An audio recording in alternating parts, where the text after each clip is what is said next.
Travailleur infatigable, exigeant pour lui comme pour les autres, Frantz Fanon a toujours tenu à aller jusqu'au bout de ses engagements. C'est en tout cas ce que disait de lui son frère aîné Joby Fanon, aujourd'hui disparu, dans un ouvrage qu'il venait de lui consacrer. Son frère aîné, Joby, confident et ami, dans une biographie a voulu tordre le cou à des idées reçues.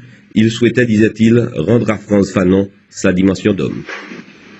Je me suis attelé à cette tâche en m'aidant, bien entendu, de la correspondance de Frantz, parce que il ne vous échappera pas que Frantz Fanon a été présenté comme une espèce de comète qui a débarqué en Algérie en 1954 et qui est mort en 1960 sans qu'on connaisse ses aboutissants, sa formation.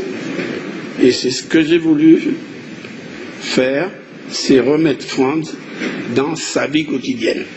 Frantz Fanon, décrié ou adulé, une chose est certaine, il n'a laissé personne indifférent. Traite à la patrie pour certains, héros de l'indépendance algérienne pour d'autres, Joby Fanon, là encore, veut rétablir la vérité. En fait, c'est pas Fanon qui a tourné le dos à la France, c'est la France qui a tourné le dos à Fanon, et que Fanon a été le propagandiste des idées généreuses de la France.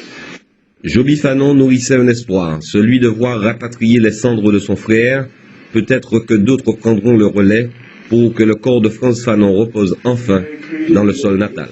Enfin dans le sol natal. Enfin dans le sol natal.